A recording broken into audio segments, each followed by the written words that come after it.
E eu quero dizer para você, discípulo de Jesus, que muitas vezes virão lutas, virão desafios, que às vezes nós somos tentados até a desanimar. Nós somos humanos, somos homens falhos e precisamos de capacidade espiritual, de relacionamento com Deus para enfrentar as adversidades. E hoje é o Espírito Santo de Deus que lhe convence e prova para você que Jesus Cristo é o Filho de Deus e é o seu Salvador.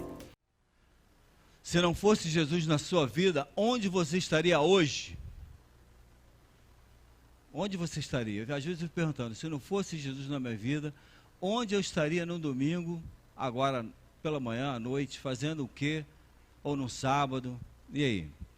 Graças a Deus que você está aqui, adorando o Senhor, e porque você está buscando a Deus de todo o seu coração. Que você nesta noite sinta-se abençoado por Deus, tocado pelo Espírito Santo do Senhor, porque se Ele fez na sua vida, Ele vai continuar fazendo muito mais além do que você imagina. Confia, espere no Senhor. Amém? Eu quero te convidar para abrir a sua Bíblia, lá no Evangelho de João, capítulo 6, versículo 25 até o versículo 69, um pouquinho grande, mas a gente lê isso rapidinho. A palavra do Senhor é edificante, né?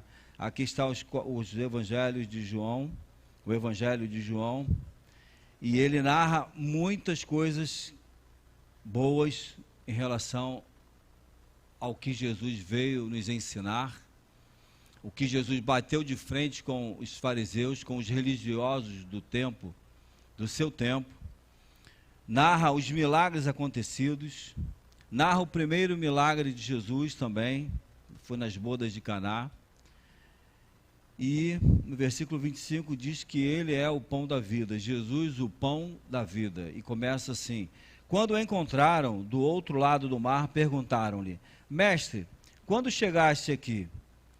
Jesus respondeu: a verdade é que vocês estão me procurando, não porque viram os sinais milagrosos, mas porque comeram os pães e ficaram satisfeitos. Não trabalhem pela comida que se estraga, mas pela comida que permanece para a vida eterna, a qual o Filho do Homem lhes dará. Deus, o Pai, nele colocou o seu selo de aprovação. Então lhe perguntaram: o que precisamos fazer para realizar as obras que Deus requer? Jesus respondeu: a obra de Deus é esta, crer naquele que ele enviou. Então lhe perguntaram: que sinal milagroso mostrarás para que o vejamos e creamos em ti? Que farás? Os nossos antepassados comeram o maná no deserto, como está escrito, eles lhes deu a comer pão dos céus.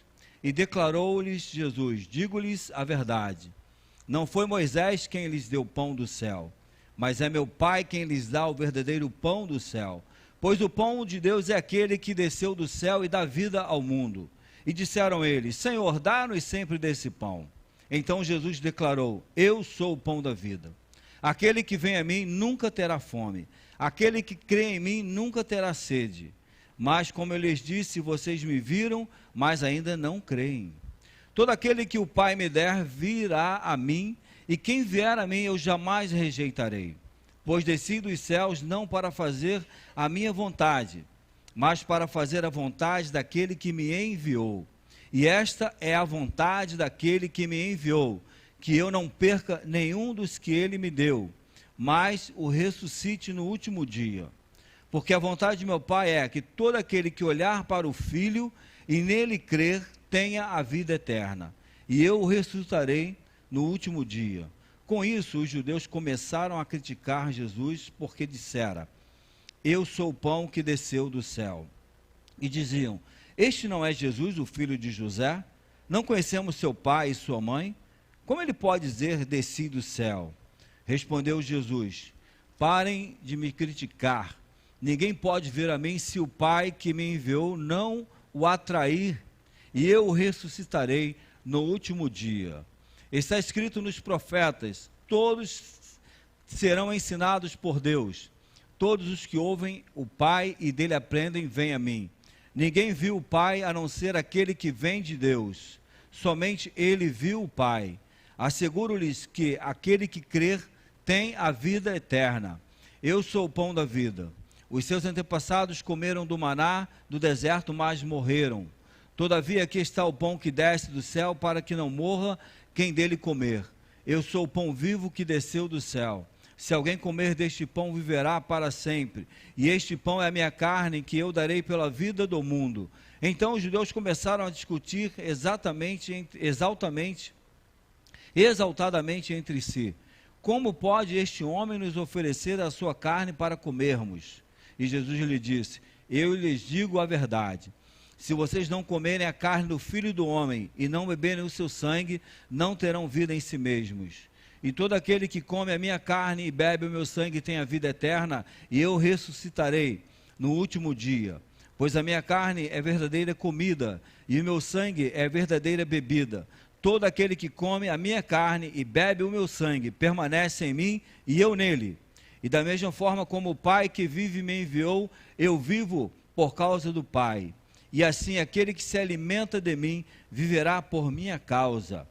Este é o pão que desceu dos céus, e os antepassados de vocês comeram o maná e morreram. Mas aquele que se alimenta deste pão viverá para sempre. Ele disse isso enquanto ensinava na sinagoga de Cafarnaum. Ao ouvirem isso, muitos dos seus discípulos disseram: dura é essa palavra, quem pode suportá-la? Sabendo em seu íntimo que os seus discípulos estavam se queixando do que ouviram, Jesus lhes disse: isto o escandaliza? O que acontecerá se vocês virem o Filho do Homem subir para onde estava antes? O Espírito da vida, a carne não produz nada que se aproveita. E as palavras que eu lhes disse são espírito e vida. Contudo, há alguns de vocês que não creem. Pois Jesus sabia, desde o princípio, quais deles não criam e quem o iria trair. E prosseguiu: é por isso que eu lhes disse que ninguém pode vir a mim, a não ser que isto lhe seja dado pelo Pai. Daquela hora em diante, muitos dos seus discípulos voltaram atrás e deixaram de segui-lo. E Jesus perguntou aos 12: vocês também não querem ir? E Simão Pedro lhe respondeu: Senhor, para quem iremos nós? Tu tens as palavras de vida eterna. Nós cremos e sabemos que és santo de Deus.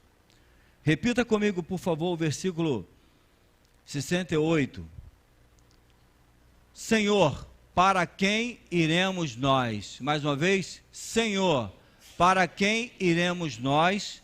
Só tu tens palavras de vida eterna. Amém. Para onde você está indo? Onde você está colocando a sua fé verdadeira? Jesus aqui, ele foi repetitivo algumas vezes, falando, e João também enfatiza isso, sobre o pão que desceu do céu, Jesus, o pão da vida. Lá no capítulo 6, no início, eu não li, mas no versículo 1 ele já exalta e aparece para nós, o Evangelho de João declara a primeira multiplicação dos pães, uma grande multidão, faminta, sem ter o que comer, e naquele momento Jesus realiza o milagre da multiplicação dos pães. O segundo milagre narrado por João. O primeiro foi a transformação da água em vinho nas bodas de Caná. Aqui ele fala do pão da vida, ele fala do maná que desceu, que sustentou o povo de Israel durante a caminhada no deserto, que supriu a sua fome, a sua necessidade. Mas era um pão provisório, era um alimento provisório que saciava a sua fome física, que era necessária para a nação de Israel sobreviver, que eram os grãos que desciam do céu, o maná que alimentava a nação. Mas ele agora vem tratar com os seus discípulos, aqueles 12 e os que estavam seguindo, e aqueles que estavam seguindo por conta dos milagres feitos por Jesus. Então eu quero te perguntar mais uma vez, para onde você está indo? Você está indo atrás de milagres, ou você está indo atrás do pão verdadeiro que desceu do céu para te dar vida e vida em abundância? O pão que desceu do céu para saciar a tua fome de Deus. E nós vamos ver que o dom de realizar milagres tem o seu vocábulo central no grego, que significa poderes. 2 Coríntios 12 fala sobre isso, e é um milagre e é um fenômeno que está acima de qualquer lei física conhecida. A ciência não consegue explicar, às vezes deturpam, querem arrumar um outro meio de dizer que aquilo não aconteceu, que não foi bem assim, mas a palavra de Deus garante que foi milagre realizado, porque nada foi provado pela ciência, o contrário. Tanto desde a abertura do Mar Vermelho, quanto aos eventos que aconteceram, das teofanias que aconteceram, das manifestações de Deus se revelando ao homem, ao povo de Israel, à nação de Israel, foram milagres e eu creio pela fé. Você crê nisso? Capaz de produzi-lo, qualquer lei física conhecida é capaz de produzi-lo. É uma ocorrência espiritual produzida pelo poder de Deus. Sinais do Novo Testamento, João 2,11, vamos dar uma olhadinha rápida, você está com a Bíblia aberta? Por acaso não fechou não, né? Diz assim: este sinal milagroso em Caná da Galileia foi o primeiro que Jesus realizou. Revelou assim a sua glória e os seus discípulos creram nele, testificando que Jesus tinha poder de curar, de multiplicar e de transformar água em vinho. Esse é o Jesus que nós cremos e adoramos. É o mesmo Jesus que fez, faz e fará. É o mesmo Jesus que nesta noite pode te curar, é o mesmo Jesus que pode transformar a sua vida de tristeza em alegria. Quando o vinho significava alegria nessa festa, o vinho era uma das bebidas fundamentais e principais no Velho Testamento, nesse episódio aqui, ou no Novo, lógico, e ele fez um quê? Atendendo à necessidade das pessoas, da alegria, ele não deixou faltar vinho na festa, mas também deixou a sua marca de Filho de Deus, de poder que tinha para realizar tal. Esse é o Jesus que nós cremos e seguimos. João 4:48. Disse-lhe Jesus: se vocês não virem sinais e maravilhas, nunca crerão. Era preciso os milagres, os sinais acontecerem? Os sinais seguirão aos que crerem, mas tem muitos que seguem os milagres, tem muitos que seguem a Jesus por conta das bênçãos e esquece que os sinais seguirão aos que crerem. Então, se você crer hoje em Jesus, se você crer no poder de Deus, você que é um servo, um discípulo do Senhor, você poderá realizar também em nome de Jesus milagres. Mas não é para ser beatificado como alguns não, porque quem cura é o Senhor. Nós somos instrumentos de Deus para abençoar, orar, ter o poder da oração, orar pelo doente e ele ser curado. Mas não é pela minha oração simplesmente, é pelo poder e pelo nome de Jesus. Os atos de prodígios por Cristo, seus apóstolos, provaram sua autoridade e a mensagem que anunciavam. E neste capítulo 6, do verso 22 a 59, nós vemos que a multidão não conseguira discernir o sentido do sinal dado com o milagre da multiplicação dos pães para 5.000 pessoas. Eram meras pessoas terrenas, em busca de saciar a sua fome, de ver por curiosidade Jesus, o grande homem poderoso que estava realizando o milagre. 5.000 pessoas foram alimentadas. Eu pergunto a vocês, essas pessoas seguiram a Jesus? Não, nem todos seguiram a Jesus. Eles estavam seguindo os milagres e não a Jesus Cristo. Pastor Jorge, nesta manhã, pregou sobre os milagres de Jesus, quando Deus fez o grande poder de encher o barco, a rede de peixes, que quase o barco foi a pique, demonstrando para os seus discípulos que ele tinha poder sobre o mar, tinha poder sobre as circunstâncias da vida, e ele continua tendo. Mas esses 5.000 homens que foram alimentados por Jesus, eles não estavam seguindo, eles estavam procurando o pão que satisfaz ao corpo, e assim este pão Jesus satisfaz as almas dos homens. E Jesus falou várias vezes nessa palavra que nós lemos: eu sou o pão da vida. Jesus falou que ele era a porta, que ele era o pão, que ele é o caminho, que ele é a vida, que ele é a água que sacia a sede. Jesus usa várias metáforas para dizer, figuras de linguagens, quem ele é, para que o livre acesso fosse entendido. Mas na realidade, Jesus é o Filho de Deus, o Santo de Deus, o próprio Deus que desceu do céu para nos dar vida, vida em abundância. A verdade é que neste caso, o povo nem ao menos estava pensando no grande milagre que tinha contemplado. Eles poderiam pensar, caramba, quem é este homem? Que sinal, que milagre, esse é o Messias. Eles pensaram desta forma? Não, senhores. Eles estavam pensando, um grande número de pessoas, não faziam ideia alguma da sua profunda significação do milagre realizado, não discerniam espiritualmente, pelo contrário, estavam pensando, claro, de algum momento, na grande refeição que tiveram, sem terem que gastar alguma do seu próprio bolso. Existe almoço grátis? E aqui existiu. Hoje não existe mais, né? Mas existe almoço grátis aqui para esses 5 mil discípulos ou seguidores de Jesus por conta dos milagres. Esperavam apenas um Messias político. Na realidade, eles estavam esperando um Messias político para libertar da pressão romana. E eles trabalhavam duro, pesado, para ganhar um mínimo do seu sustento. Jesus vai falar sobre isso mais adiante. No verso 36 ele fala sobre isso. E eles estavam ali preocupados com o que comer e foram alimentados. Mas em momento algum, eles reconheceram que aquele homem que fez milagres, que multiplicou pães, dizendo ser o pão da vida, em controvérsia com tudo aquilo que eles entendiam. Quem tu dizes que és? Você é o carpinteiro, filho de José, de Maria. Vem dizer que é o Messias, o de Deus. Cadê a espada? Cadê as armas para lutar contra os romanos e nos libertar dessa opressão? O milagre não foi suficiente, porque aqueles homens estavam famintos somente fisicamente, não discerniam espiritualmente. E Jesus não percebeu neles qualquer indício de fome espiritual. E Jesus foi duro, começou a fazer incisivamente os questionamentos, perguntando, respondendo e afirmando ser o pão da vida, aquele que veio para dar vida e vida em abundância. Muitos dos seguidores de Jesus ficaram desapontados por causa dele, pois apesar de suas advertências, eles esperavam um reino político mundial, mas ao se verem frente a frente com a realidade, eles o abandonaram e já não andavam com ele. Versículo 66, naquela hora em diante, muitos dos seus discípulos voltaram atrás e deixaram de segui-lo. Nem sempre os seguidores de Jesus, os discípulos, afirmam ser seguidores de Jesus.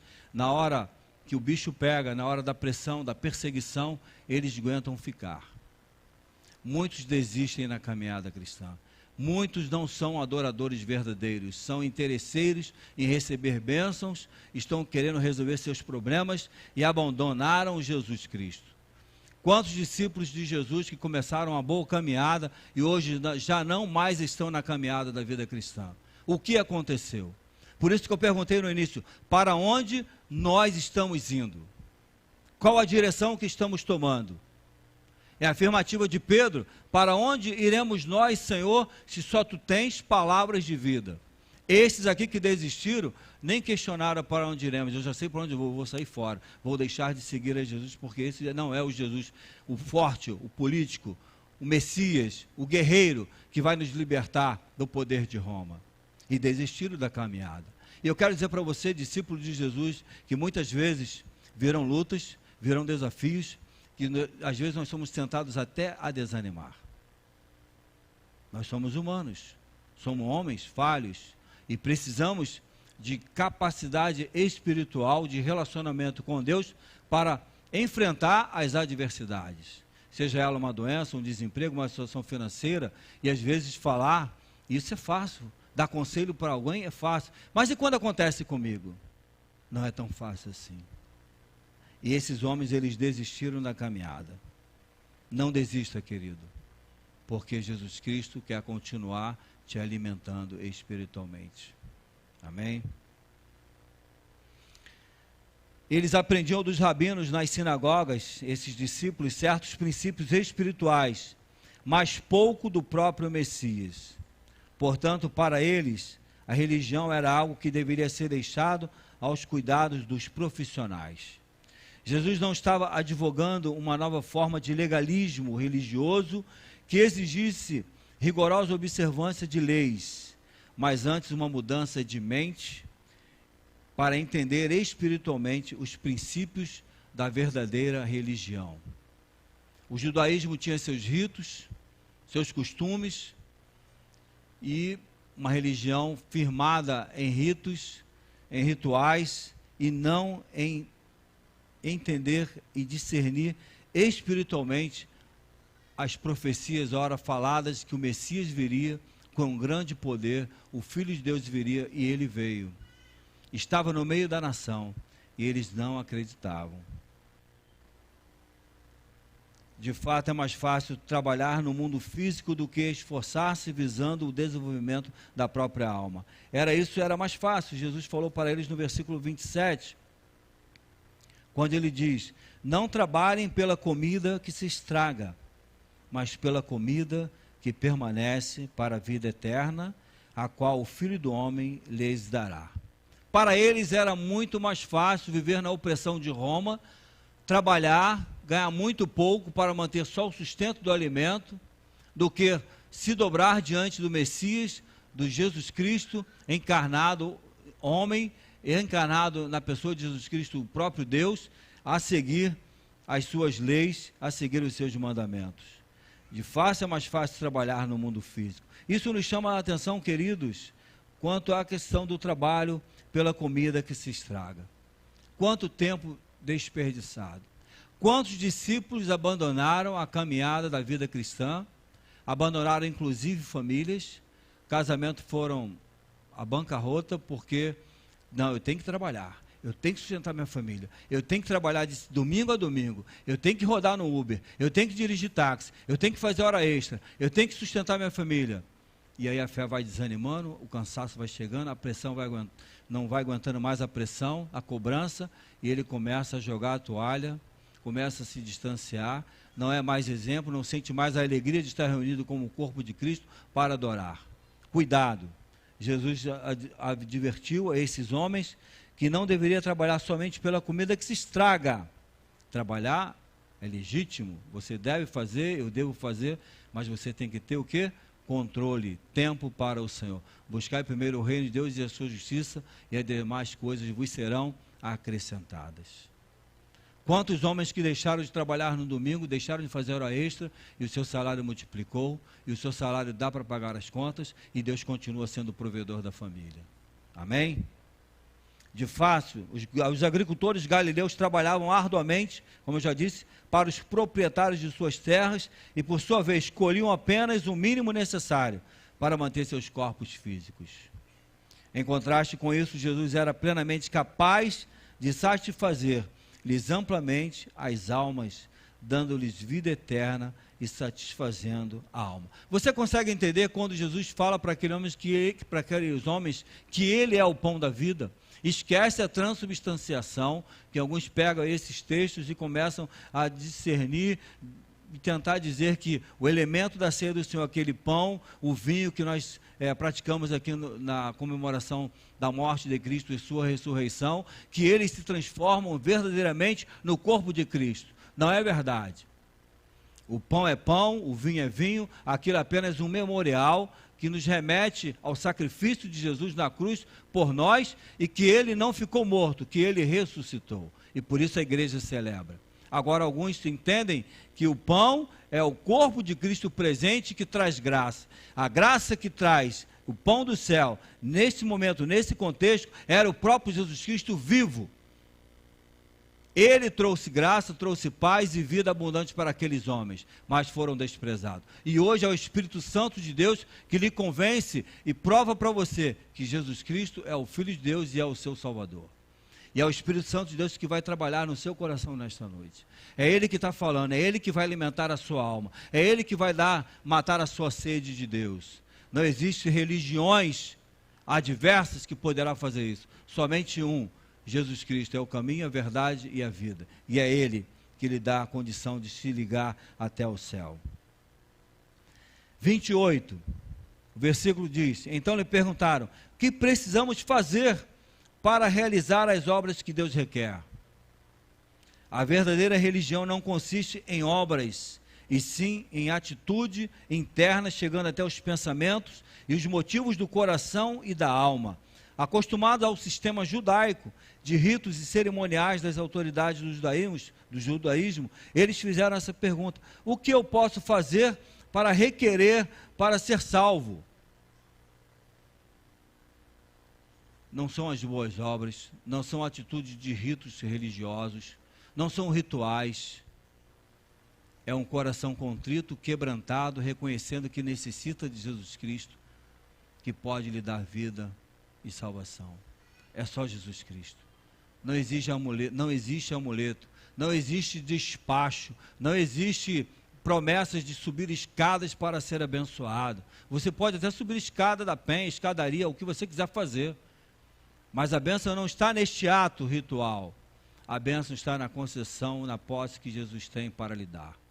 Saciar a tua alma, o teu espírito, porque as coisas materiais, as bênçãos materiais, a quais essas pessoas oferecem, procuram, isso é nada.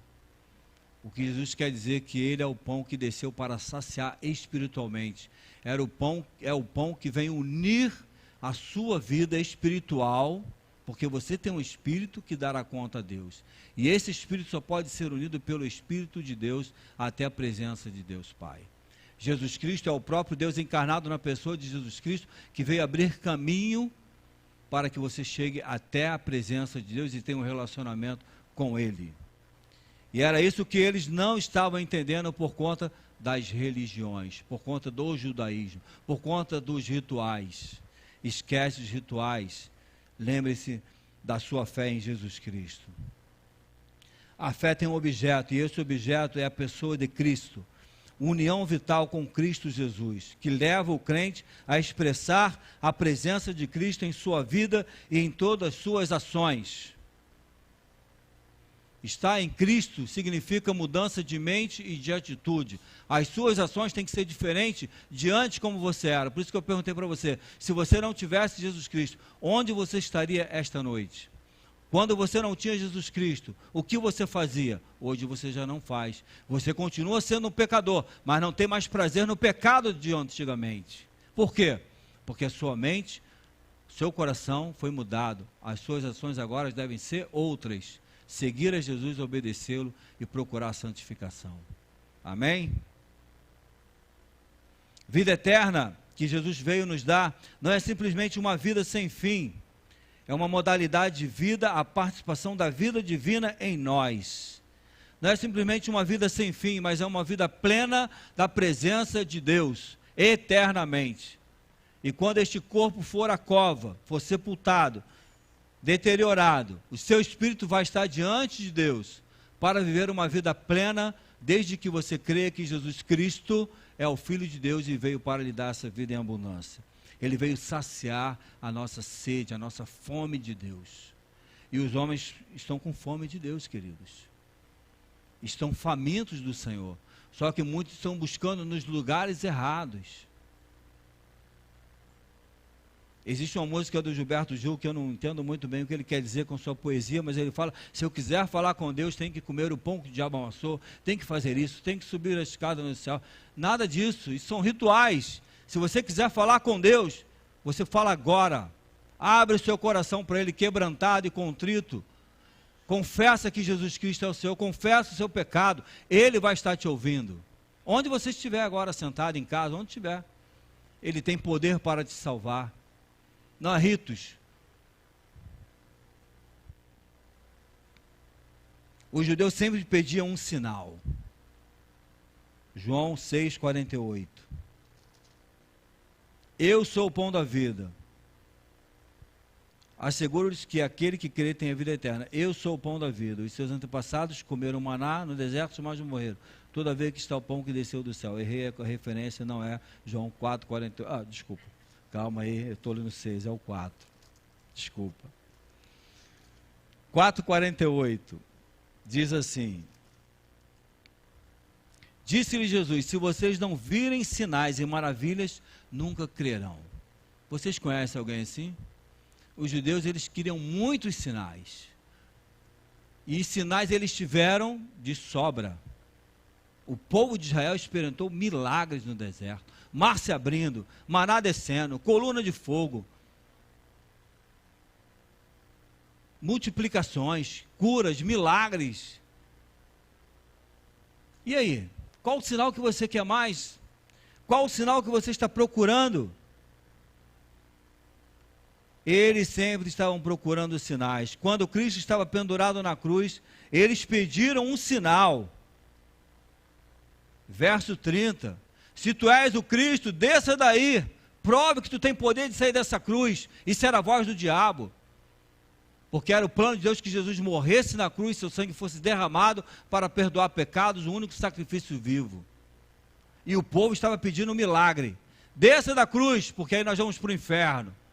Será que eles queriam ver isso? Eles queriam mais sinais. E depois receberam o sinal da ressurreição de Jesus Cristo no terceiro dia. Ele não estava mais na tumba. A tumba estava vazia porque seu espírito foi levado aos céus. O pão natural, o maná, que tanto foi falado nesse texto que nós lemos no capítulo 6, capítulo 6 de 35, diz assim: então Jesus declarou: eu sou o pão da vida, aquele que vem a mim nunca terá fome, aquele que crê em mim nunca terá sede. Querido, se você for a Jesus nesta noite, esse vazio que está no seu coração, que só pode ser preenchido pelo Espírito Santo de Deus, na pessoa de Jesus Cristo, Deus Pai, Deus Filho e Deus Espírito Santo, você não terá mais sede, você não terá mais necessidade de adorar nenhum Deus minúsculo. Você terá Jesus Cristo para sempre em sua vida e será feliz. Terei problema? Sim, mas será feliz. Mesmo em paz, diante das circunstâncias, das lutas, você terá paz para enfrentar. A palavra de Deus garante isso para você, não sou eu não. É a palavra do Senhor. O pão natural não satisfazia necessidade alguma, a menos que fosse apropriado, recolhido e ingerido, claro. E é preciso fome para comer e sede para beber. Você está com fome e sede de Deus? Se está, existe um banquete aqui. Os anjos estão servindo você nesta noite. Aquele que não sente fome ou sede espiritual não se interessa, pois, satisfazer essas condições. Você precisa de Deus. O homem busca em todos os lugares, até nos lugares errados. Quantas pessoas enganadas pela religião natural. O que é a religião natural? É aquela que lê a Bíblia, mas usa contextos, pretextos para desviar a verdade bíblica e te levar a uma adoração. A religião tradicional, vários deuses, vários ídolos. Religião natural. Ah, eu sou da religião natural desde pequenininho, meus pais me ensinaram lá.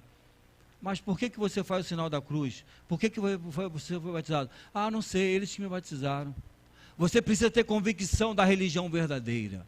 A religião verdadeira, ela não há engano. Conhecereis a verdade e a verdade vos libertará. Libertará de quê? Das tradições religiosas, da religião natural, dos medos. Amém, igreja? A Bíblia diz que o homem começou dotado com a imagem de Deus. Lembra lá em Gênesis, quando Deus criou o homem à sua imagem e semelhança, que colocou nele o espírito de vida? Mas o homem perdeu o seu rumo. O homem perdeu o seu rumo porque desobedeceu a Deus. E o pecado entrou no mundo. E hoje o homem é um enigma para si mesmo.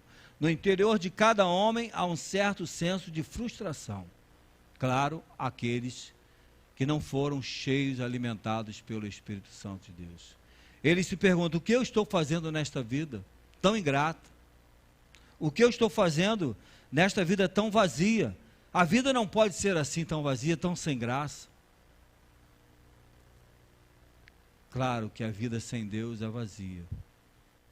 E você precisa encher-se da presença do Senhor, ser cheios de Deus. Os homens de todas as culturas estão empenhados nesta busca eterna. É uma verdade. Desde os primórdios, o homem busca nos lugares errados. Por isso Jesus veio, para dar um basta nessa busca errada. Quantas culturas enganadas na idolatria, gente. O pastor Felipe estava falando aqui na cultura brasileira, no Nordeste. Quantos seguidores e adoradores do Padre Cícero, Padre Cícero, um homem como nós, mas vai dizer isso para eles, vai ser apedrejado, vai ser rolado um morro abaixo lá. Tem que ter autoridade de Jesus e sabedoria para dizer, mas a palavra de Deus diz que aquilo é ídolo, é idolatria. Não tem como não dizer essa verdade. Os homens de todas as culturas estão empenhados nesta busca eterna, andando e falando com Deus. Era o homem no começo do jardim do Éden. O homem falava com Deus. O homem e Deus eram amigos, traçavam planos. Olha essa terra, Deus falando com o homem, com Adão, eu creio que era assim, olha essa terra que eu criei, olha aí para você povoar, para você cultivar, para você plantar, para você viver dessa riqueza. Eram amigos, mas entrou o pecado e destraçou tudo.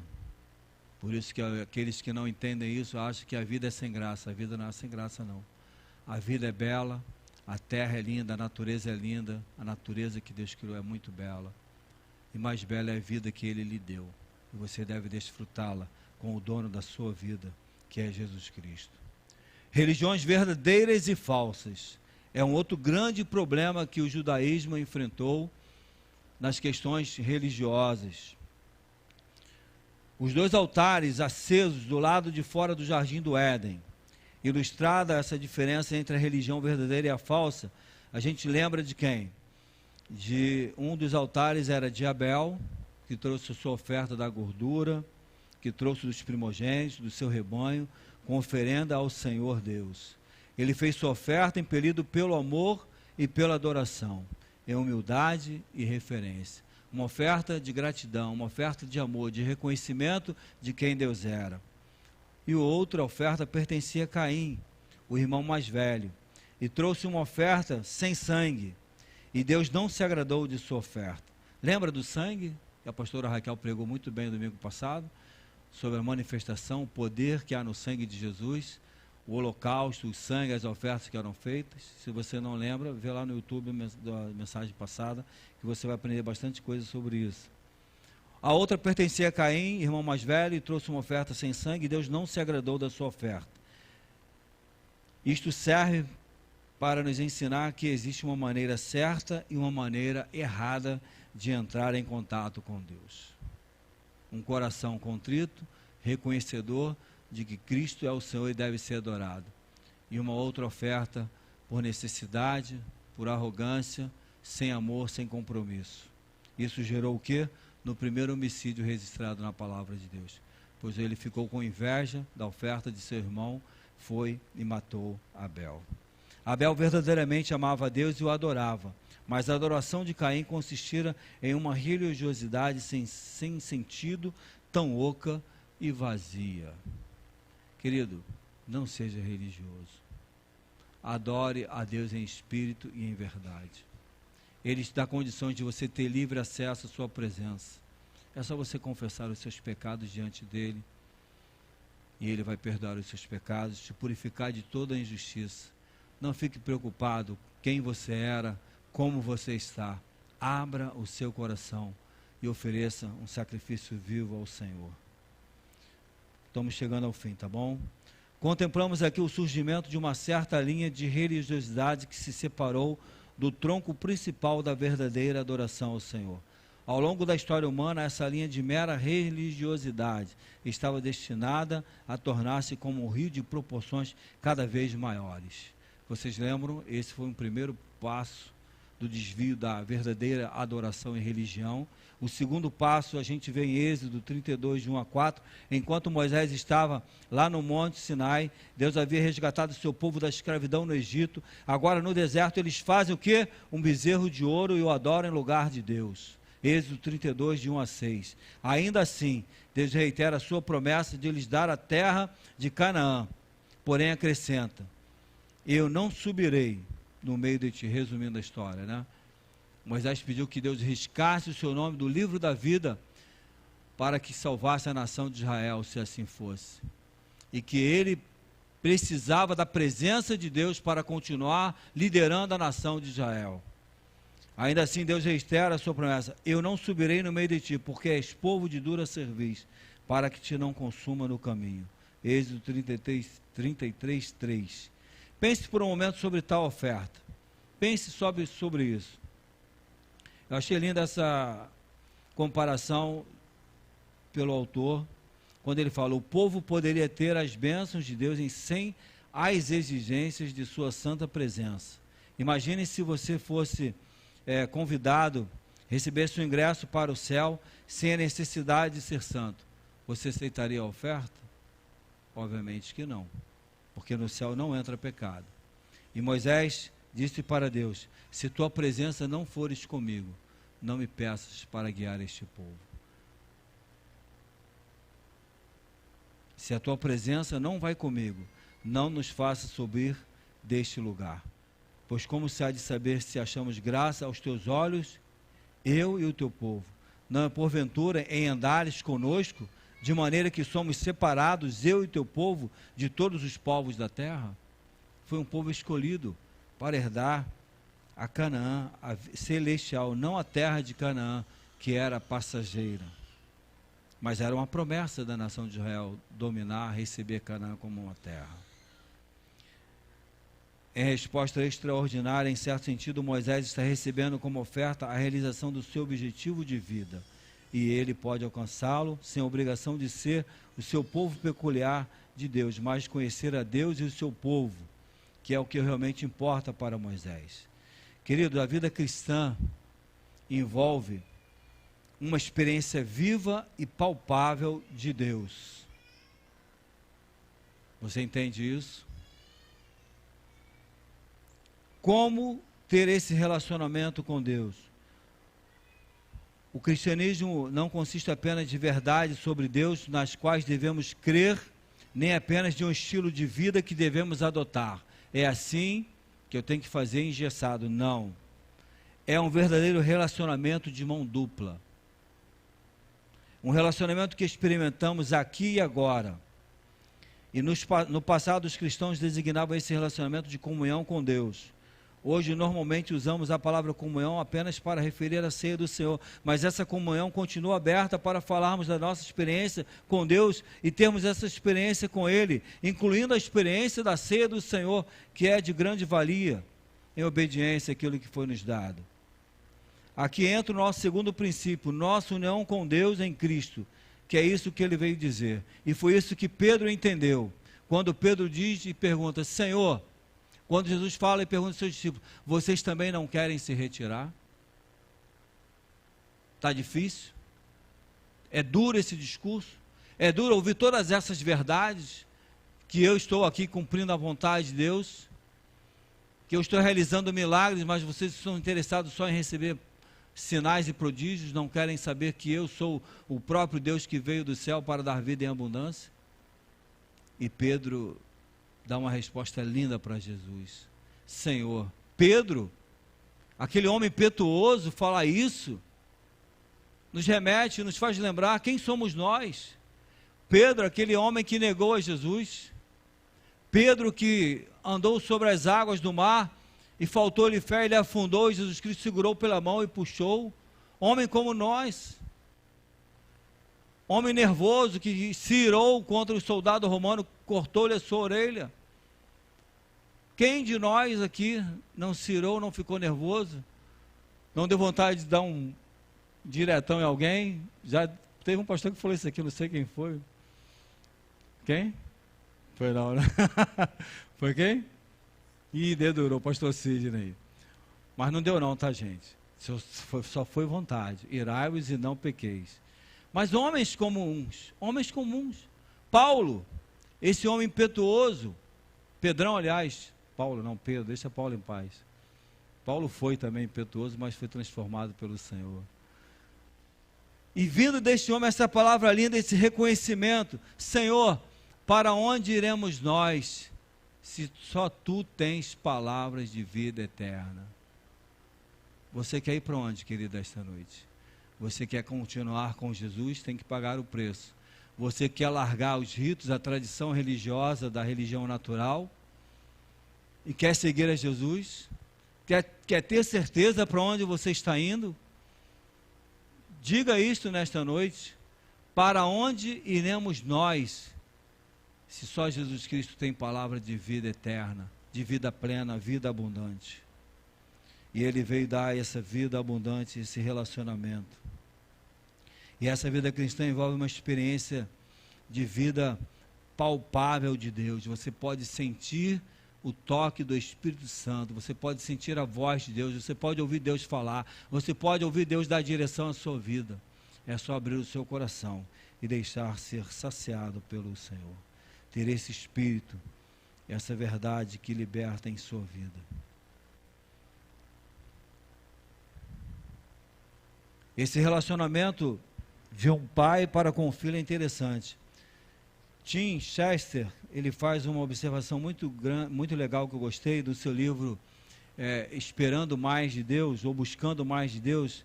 Ele fala o seguinte: imagine dois irmãos. Jack faz o café da manhã para o seu pai todos os dias e eles conversam por meia hora enquanto comem juntos. Mais tarde naquele dia, Jack e seu pai passam tempo juntos, empinando pipa, jogando futebol, lendo um livro.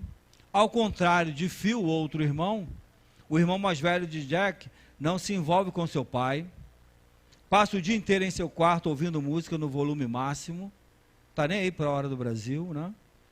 Nas raras ocasiões em que Phil se comunica com o pai, é rápido e geralmente que se ouve são resmungos desinteressados. Quantos são os filhos? Quantos são os filhos desse pai? Um ou dois? Dois. A resposta é claro que são dois. E o que eles fizeram para se tornarem filhos? Nada. Simplesmente nasceram. Nasceram como filhos. Mas apenas Jack deleita-se em ser filho. Apenas Jack experimenta um bom relacionamento com seu pai. Para onde você está indo? Você precisa nascer de novo. Você precisa nascer para ter um relacionamento verdadeiro com Deus Pai.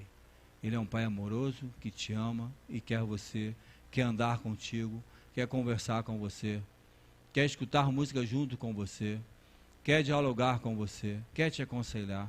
Você está disposto a segui-lo nesta noite? Abrir mão de algumas coisas. Como eu falei, foi este Pedro que fez essa linda resposta. E uma pergunta com resposta.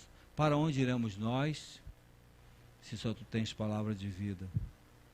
Isto parece coisa de um homem como nós. Temos o consolo das próprias atitudes de Pedro. Quão humano ele sempre se mostrou ser e como tanto fracassou, mas triunfou ao dizer que a graça de Jesus era suficiente, pelo que confiamos que seja o melhor caminho para nós outros. Amém?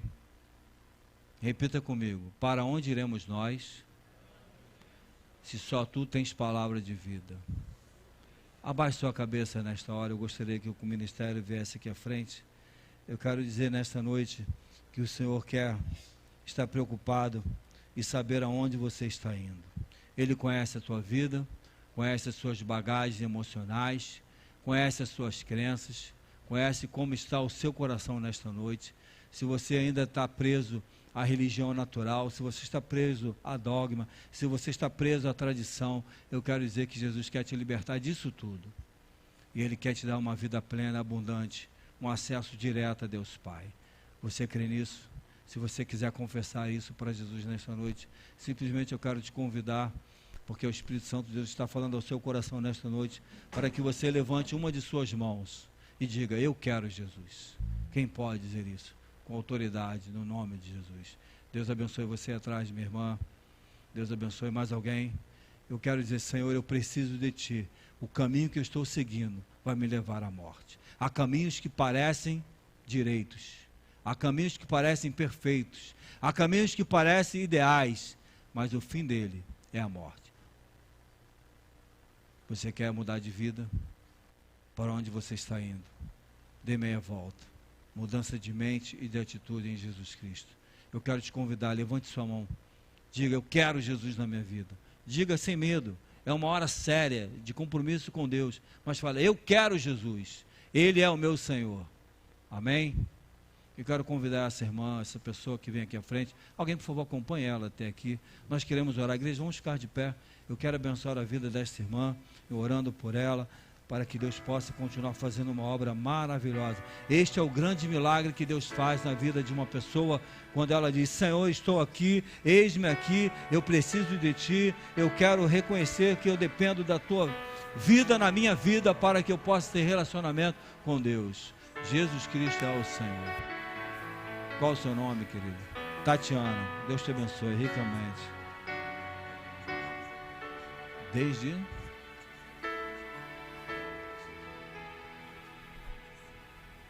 Quer seguir a Jesus para sempre? Amém. Tatiana está se reconciliando com o Senhor desde os 18 anos que ela abandonou Jesus Cristo. E ela quer dizer para o Senhor nessa noite que ela quer caminhar com Ele. Amém. Vamos orar, igreja. Deus Pai, Deus Filho e Deus Espírito Santo, abençoa a vida da nossa irmã Tatiana, Senhor. Ela declara não mais seguir o mundo, não mais viver para o mundo, mas quer um compromisso real e vivo contigo, Senhor. Ela agora sabe para onde está indo, para os braços do Pai, para a presença do Senhor Jesus Cristo. Em nome de Jesus, obrigado, Senhor, em nome de Jesus, amém. Mais alguém quer receber Jesus Cristo nessa noite? Você, qual é o seu nome? Como? Lauane, você aceita Jesus nessa noite? Glória a Deus. Irmão, ora com ela, ora por ela. Mais alguém quer receber Jesus Cristo? Dizer, eu quero. Você que está afastado, desviado, e quer mudar de vida, mudar de caminho, de atitude. Quanto tempo você está no caminho errado e precisa de Jesus Cristo ser o Senhor da sua vida? Verdadeiramente. Você que é um discípulo está desanimando da fé. Senhor, está difícil caminhar, eu quero desanimar. Estou desanimando, Senhor. Como aqueles fizeram, seguiram Jesus por interesse. Você está desanimando da fé. Você está enfraquecendo a fé. Você quer receber oração? Vem aqui à frente, querido. Eu quero orar por você nesta noite. Em nome de Jesus. É Ele que vai fortalecer a sua fé. É Ele que vai fortalecer a sua vida. Mais alguém? Vamos cantar. Vamos adorar o Senhor.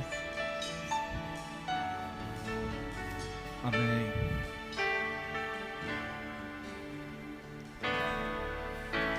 Jesus é o centro de tudo que há. Jesus é o centro de tudo que há. O início e o fim, desde a eternidade, tudo é sobre Jesus.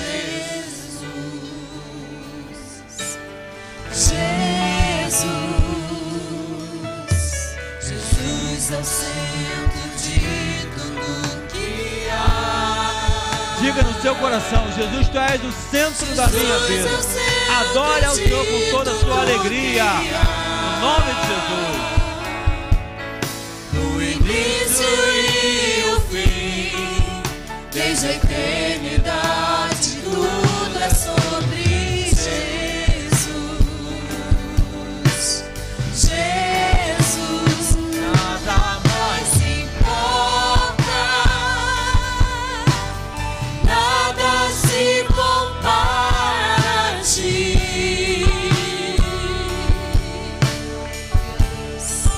Jesus, Tu és o centro e tudo aponta para Ti.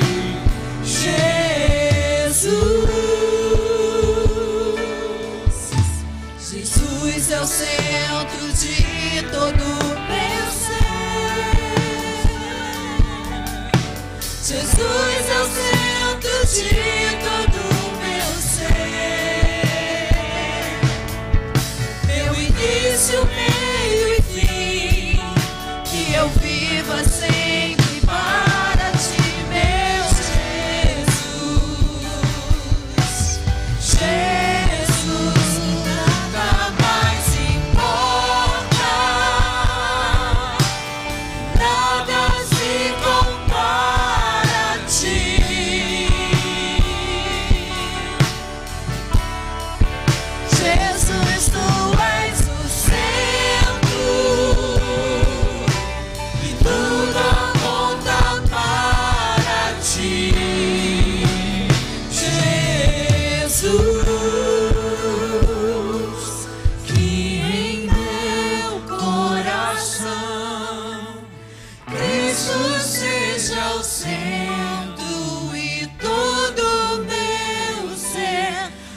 mostre quem tu és, que em meu coração Cristo seja o centro e todo meu ser.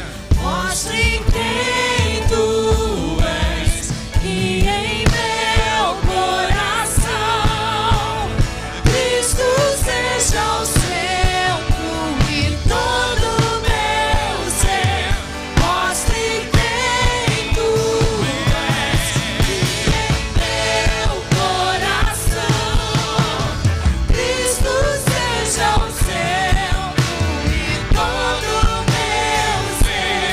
Mostre quem tu és. Aleluia. Aleluia. Jesus é o centro de sua igreja.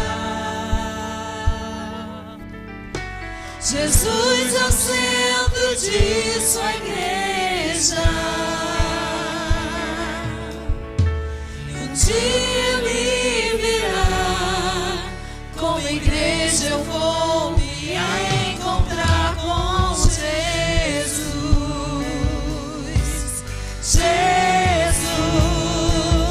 Jesus, Jesus, Jesus.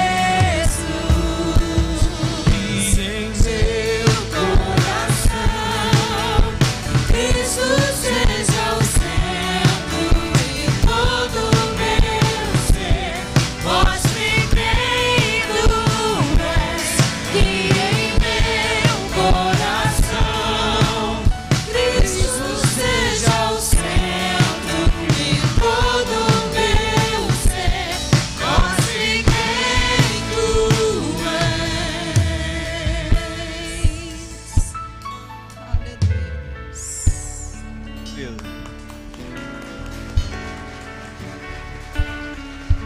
Eu quero desejar para você uma semana de paz, uma semana abençoada na presença do Senhor.